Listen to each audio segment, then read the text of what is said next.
Hey there, welcome to the Reinsurance Podcast, the place where we dive into all things reinsurance, the coolest part of insurance. We're your hosts, Jared and Ben, a couple of ex-practitioners who loved the industry so much we founded Supercede to tackle some of its biggest headaches. And we're here to share our insights and stories with expert guests as we uncover what's really going on in the industry. Welcome back, everybody, to a special post-Monte Carlo edition of the Reinsurance Podcast, for which I'm joined by none other than Tom Spire. How are you doing, Tom? Very well, very well. You're in the hot seat, the Jared seat. Standing in for Jared today. He's in much nicer environment. Yes, well, hopefully, I guess. It's probably the middle of the night where he is on his exciting honeymoon. But we'll make do with you as an alternative. I'm kidding. We're really excited to have you as an alternative, liven things up a bit.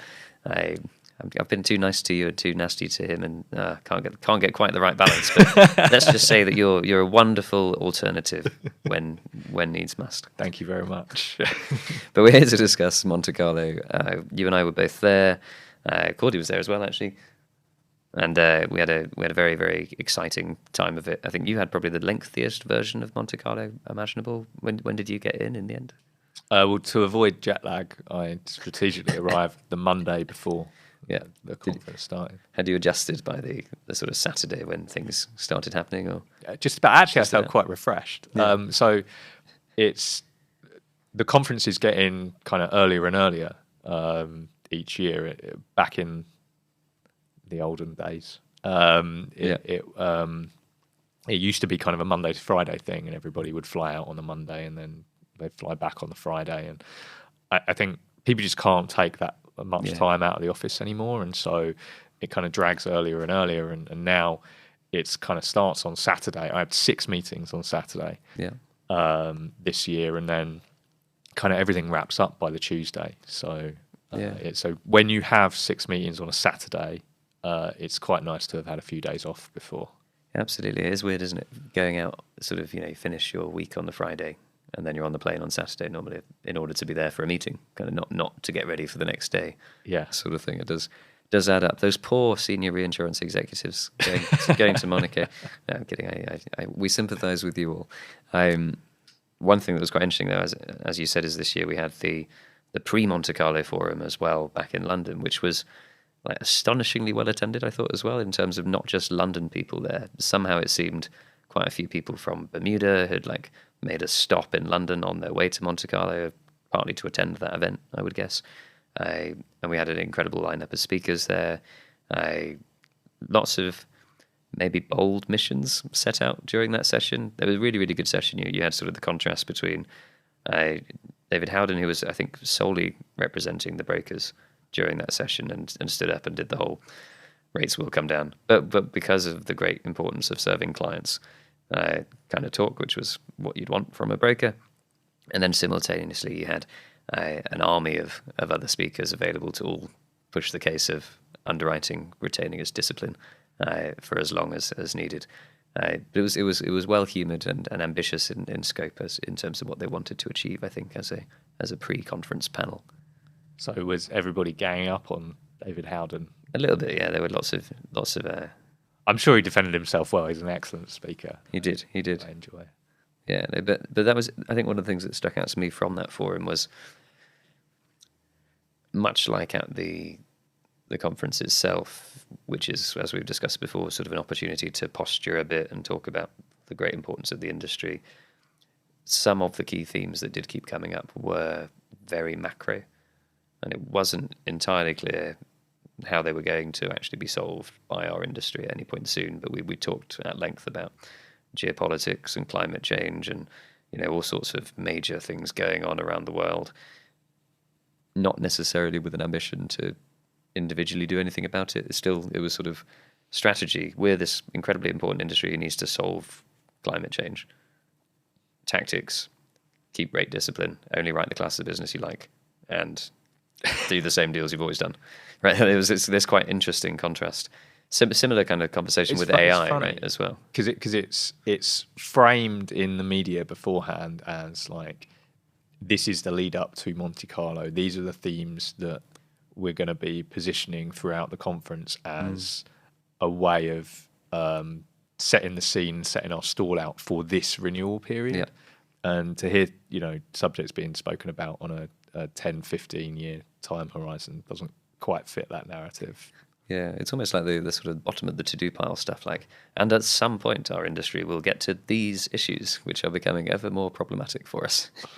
But yeah, I found that interesting. But then once we actually arrived in Monte Carlo, things kicked off kind of as normal. We had the classic rating agency kickoffs on the Sunday morning. So I was at the AM Best one. 8 o'clock in the morning was far too early, but anyway, it was fine.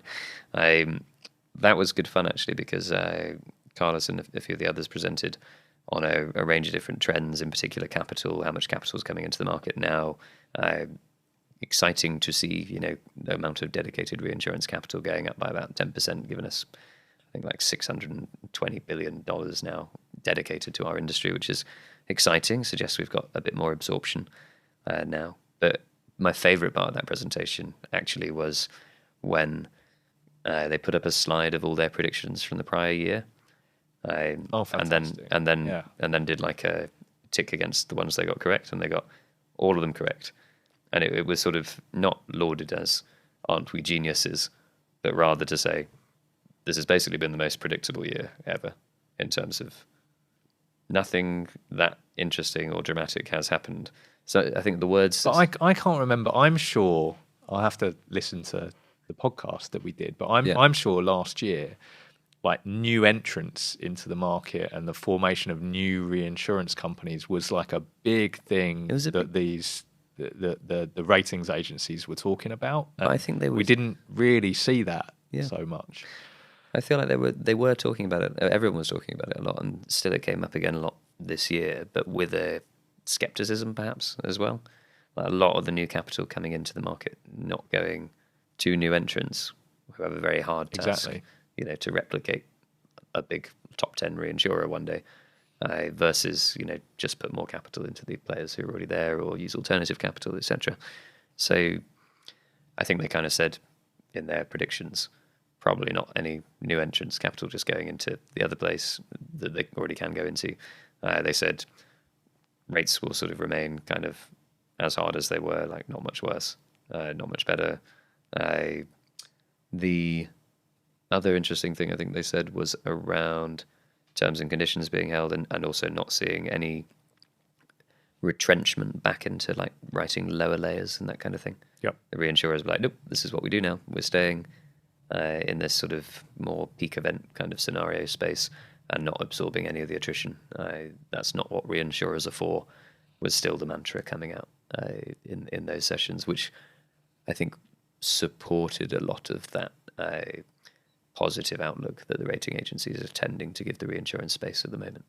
And I do enjoy that kind of conflicting narrative that you have. On one side, it's the reinsurers saying, well, insurance companies should take risk.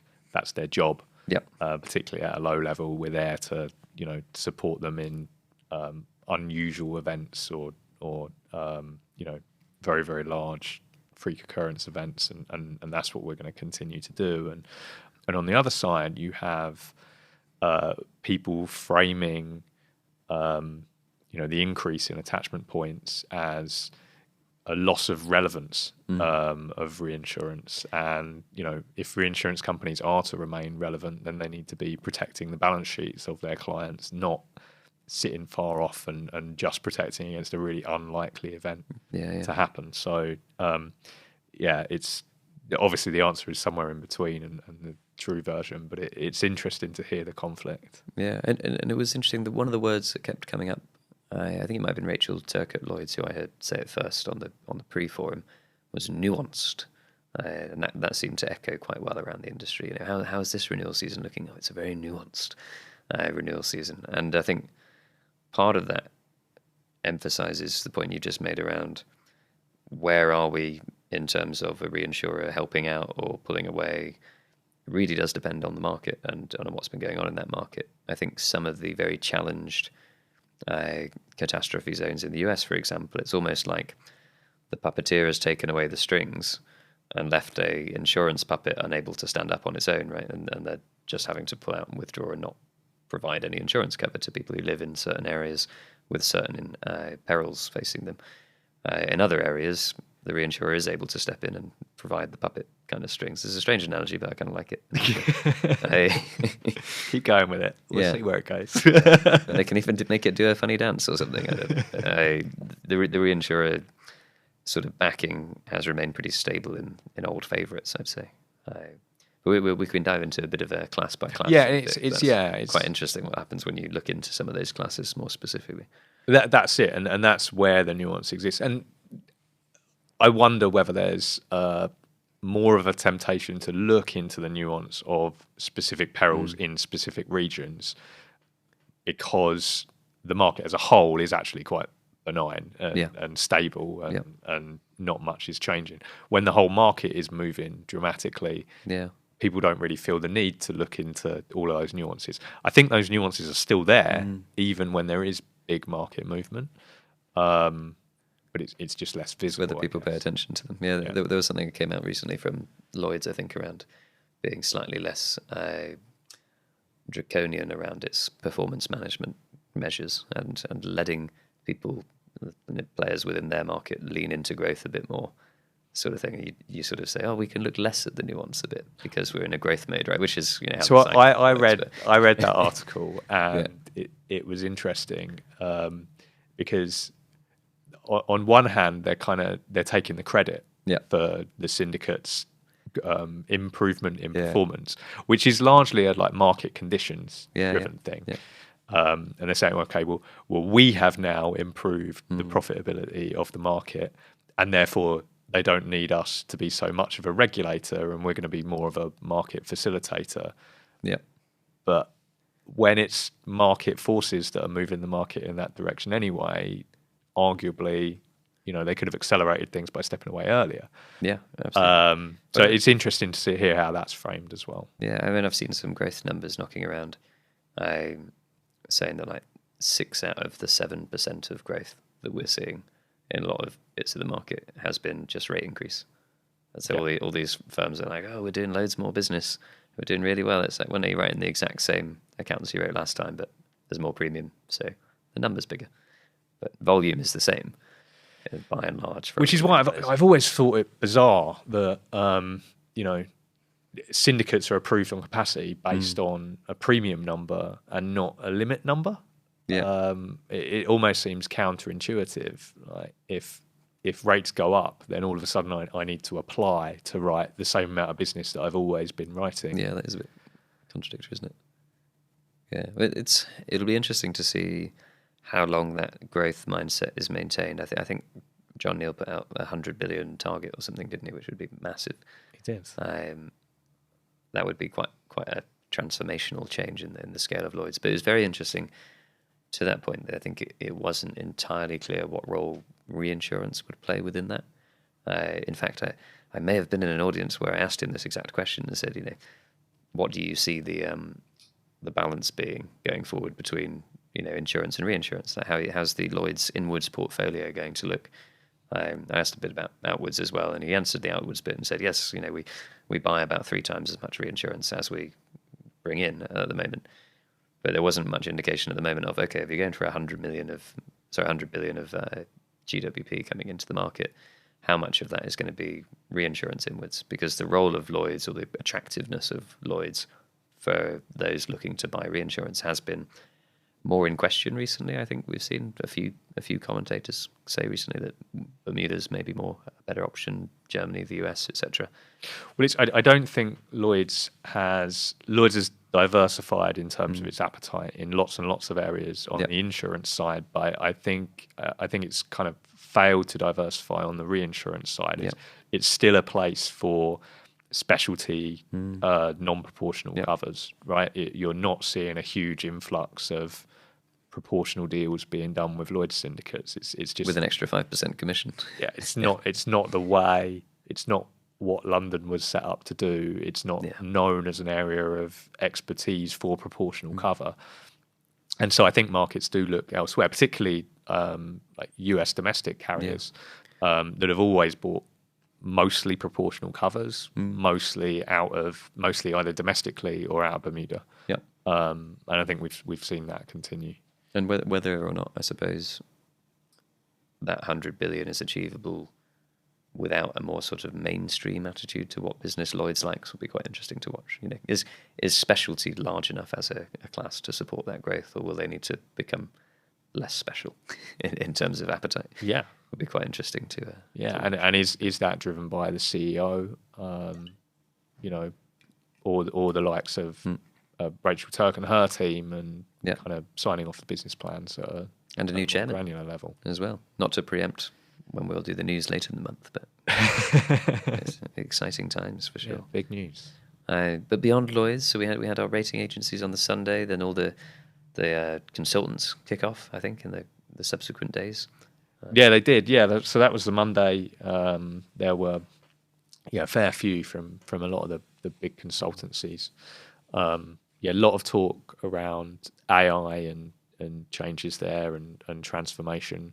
Obviously, they earn a lot of money from transformation projects, so that's always going to be the kind of key part of there. We were in the PwC one, which was interesting. I brought a little tear to your eye. It did. It was a very moving moment. So for those that don't know, PwC run a session on the Monday morning at Monte Carlo, and it was all to do with the future of reinsurance and what a future state reinsurance entity looks like from a buying perspective, from a trading perspective, that kind of thing. And excuse me. Actually, the theme was that the future of reinsurance and this ideal future state isn't years and years away. Actually, some of the tools that you need to get to that future state are available today, and Supercede was very heavily featured in that. And I think even demoed.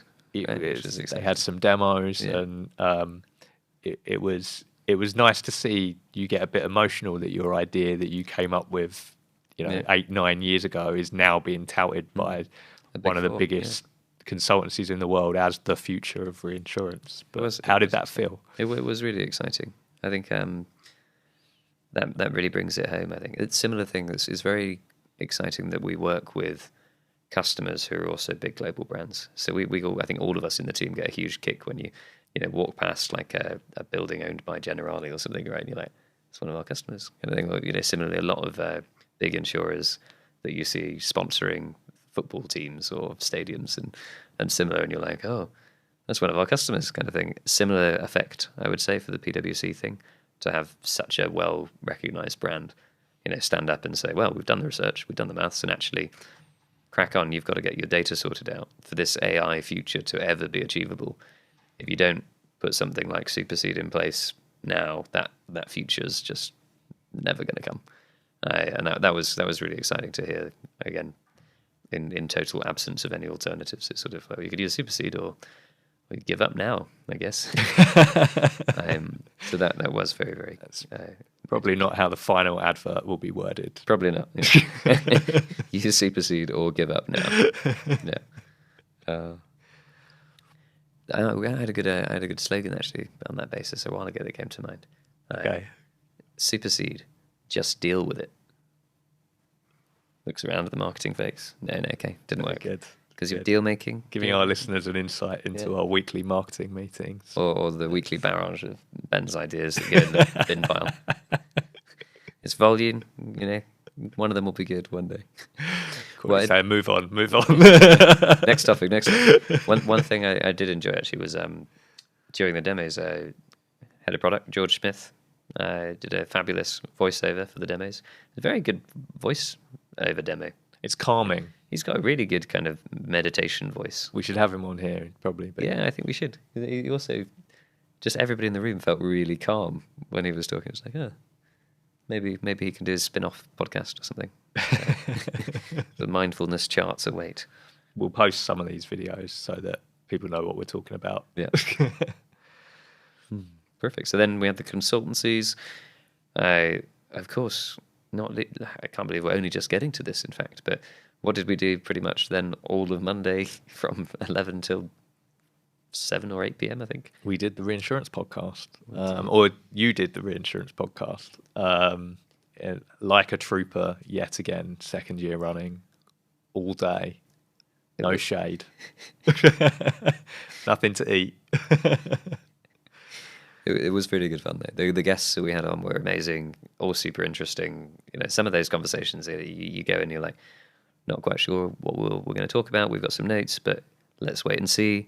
But pretty much universally, everyone who stepped onto that boat came with like really exciting news, ideas, thoughts that we hadn't even realized we were going to be covering, perspectives on the market, live views on all of the trends that had been, high level discussed at the conference, but not really analyzed properly. I think to actually get those experts, each in their own fields, coming on and talking to us about, the nuances, use that word again, of all the different niches effectively around the market was really, really motivating actually. So I was thrilled to do 8 hours of back-to-back podcasting.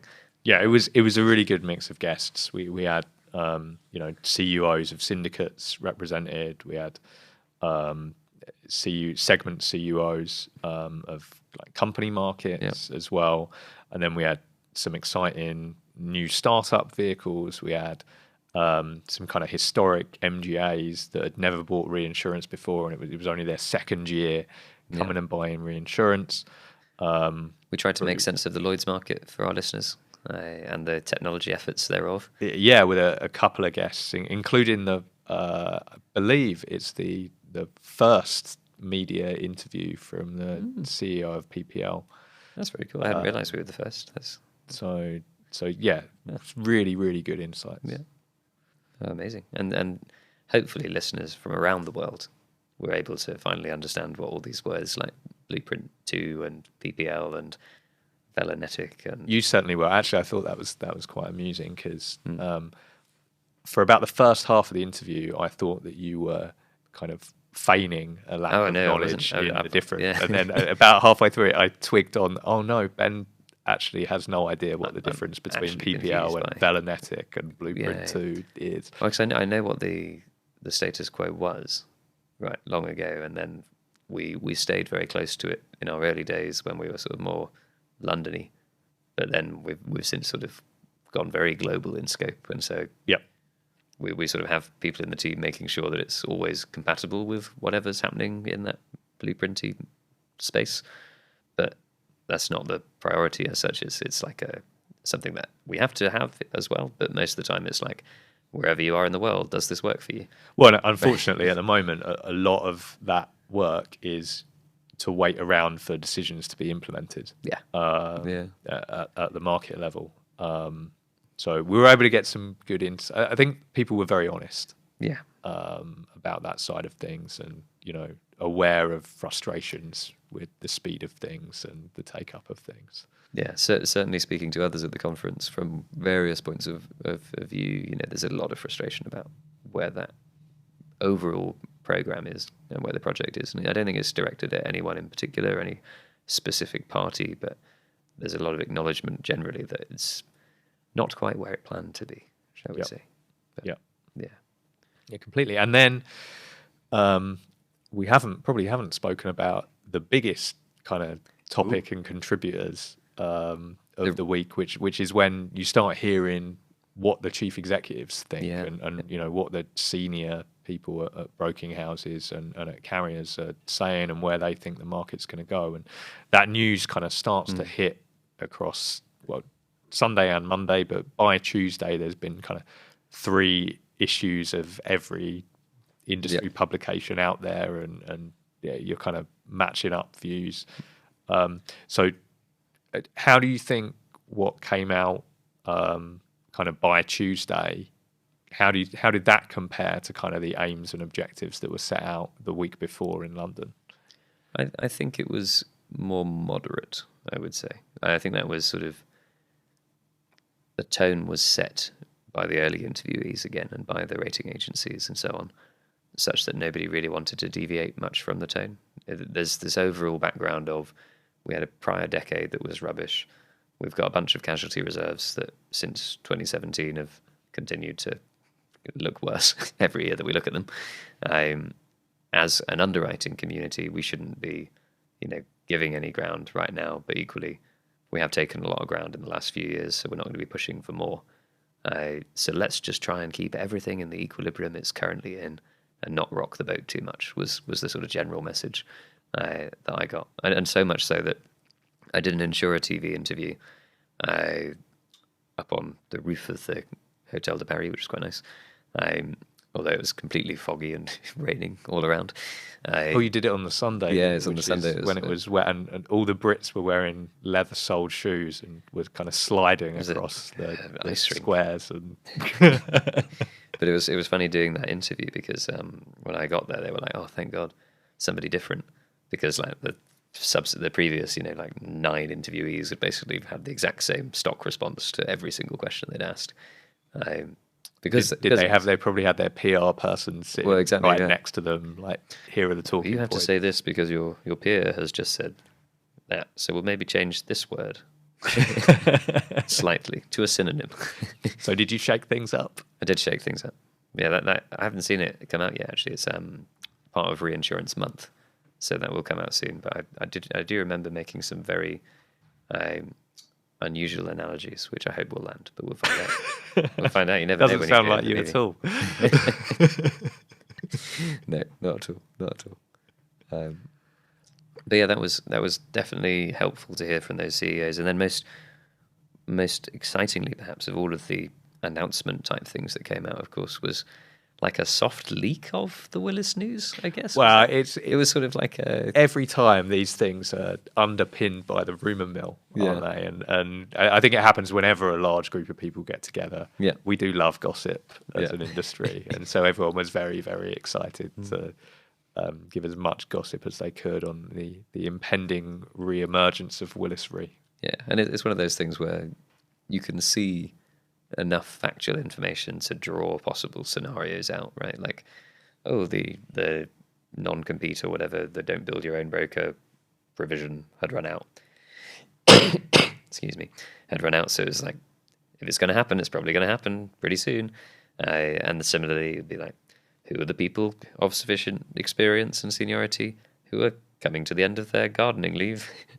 And those names, are being pulled out as well. So we've seen a few names thrown out, haven't we? Well, yeah, and I think the other thing that kind of people were, and they may be putting 2 and 2 together and getting 5, but they were coming out with people's relationships to Bain Capital. So, yeah, true. So for those that don't know, the rumor apparently to be announced sometime between now and Baden-Baden is that Willis Towers Watson will enter a joint venture with Bain Capital, private equity company.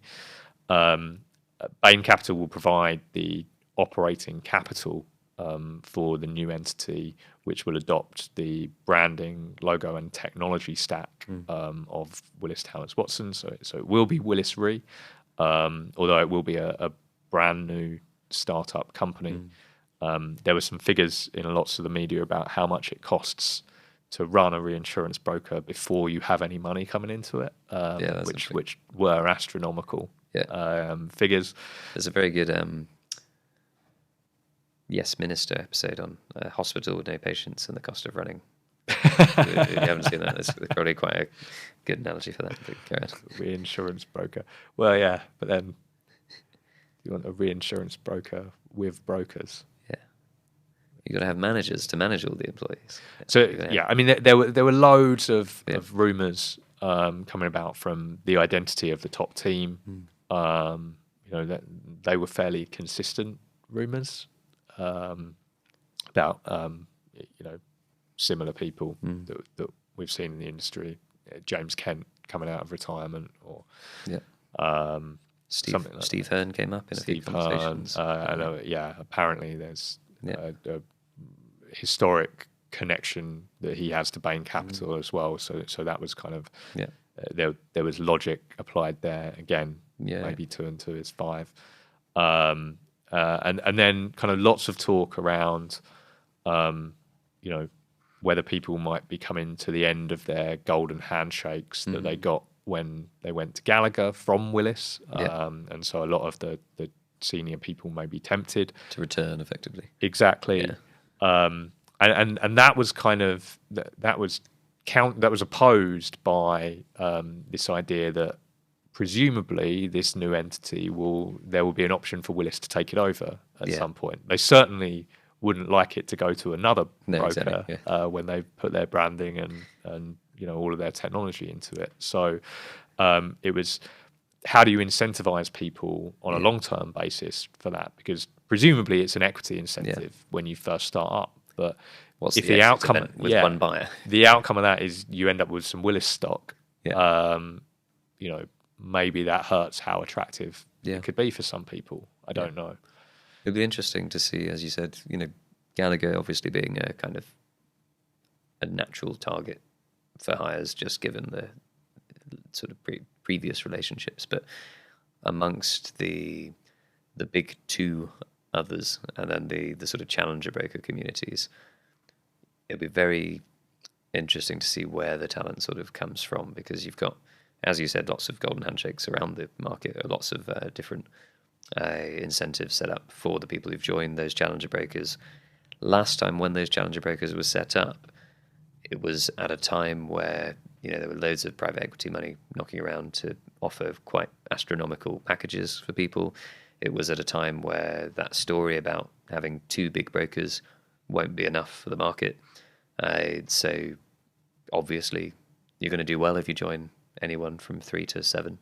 And then also at a time where, I don't know if you remember this at the time, but Aon had led a very controversial pay reduction or something, Which they did later reverse. We'll but be clear on that. But yes, but it angered many people. Yeah. And I think that may have accelerated the departure of quite a lot of people from that firm, which might have been quite smart from Aon to sort of reduce its massive headcount. But and again, there's two opposing theories there, right? One is that everybody who was going to move has moved. Yep. And they've already taken the big offer from the challenger broker, and so it's going to be very, very difficult to tempt those people away. Yeah. Or the opposing argument is actually the talent in the industry is more mobile now and is more willing to make a jump and take a bit of a risk. I think that there's also a proven path for some people. I think for some people maybe it hasn't gone as well, depending on the broker that you went to, and for others it's gone astronomically well. And so if you're the one who stayed behind, at a previous employer when your friends went off and got an amazing package at a new place that was high risk at the time, but now they're, loving life and working in a different culture with different people and, getting to run teams and so on. If you're the one who didn't jump the first time and it's like, oh, it worked for them, maybe I should jump as well. But those that didn't jump typically got promoted. Also true. Right. Also true. Particularly when we saw whole teams being transplanted into these challenger brokers, it was fairly junior brokers were elevated into much more senior positions than they perhaps would have been if those people had stayed around. And so there's been benefit there as well. And yeah, for sure. Particularly if you're at one of the top 2 brokers, you're trading on the brand name of that broker a lot of the time. There was probably a lot of angry brokers saying, no, all the business would move with me if I left. Yeah. You're wrong. But so as somebody, you can, join one of those organizations relatively junior, and if it's at the right time, you can be elevated quite quickly, continue to trade off the power of that brand. Completely. And it'd be interesting, actually, given the average age of the industry right now. This talent didn't really come up very much at Monte Carlo. It rarely does. But the sort of aging population that we have within the reinsurance industry has come up a few times as a background theme. When will everyone who's now in their 50s and 60s actually retire and suddenly leave people who are in their 30s and 40s in quite suddenly senior positions? I think that'll be interesting. I think we're seeing it start to happen. And those people in their 30s and 40s are from different backgrounds, right? Yeah. There's a lot more actuaries in senior positions now than there ever has been before, and those people are continuing to be elevated. Yeah. I think we've almost made it to the end of the Monte Carlo conference, haven't we?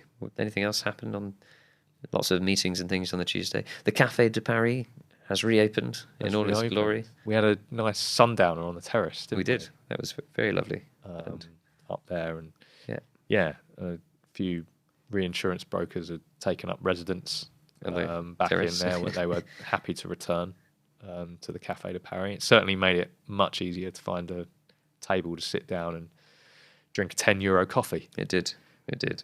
A really small coffee as well. That was the other upsetting part of it. But it is very expensive. I heard that they do change the prices for that weekend. doesn't surprise somewhat. me. Yeah. And they know it's 4,000 people with 4,000 corporate credit cards arriving. Yeah. Not good incentives, I suppose. But there wasn't. It's interesting. I wonder if it's the heady times of the industry right now because it's actually making money, at least for 1 year or 2 years.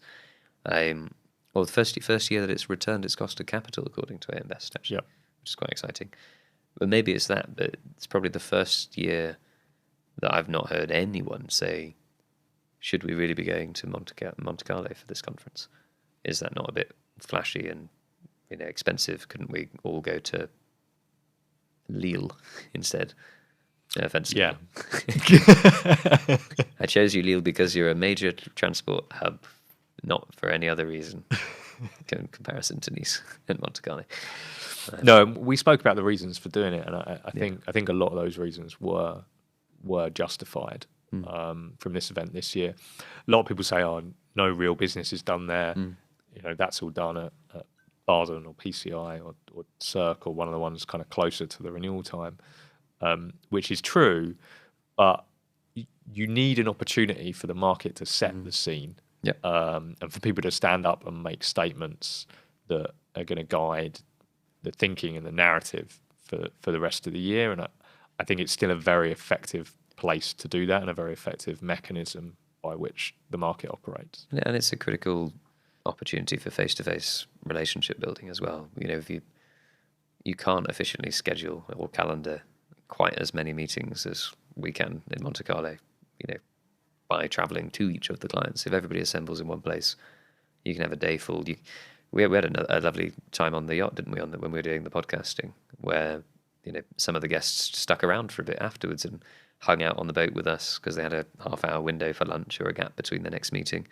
And where we were in the harbour was you could take a nice boat trip across. Yeah, which was it was very pleasant, and you could really kind of build those relationships.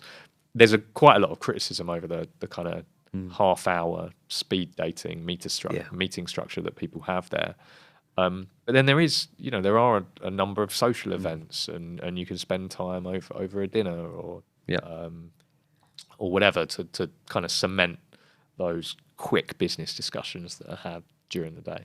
Absolutely. And all they need really is some kind of takeaway sandwich place or something there, because there's no quick option. If you're running back to back to back and running back and forwards between the Hermitage and the Hotel de Paris and everywhere else and the Fairmont, you sort of end up with no food options. There are no pret-a-mangers. There's no, chainy kind of easy sandwich places to go to. You've got to have a sit-down meal in an incredibly fancy hotel. So you don't want a €32 salad niçoise.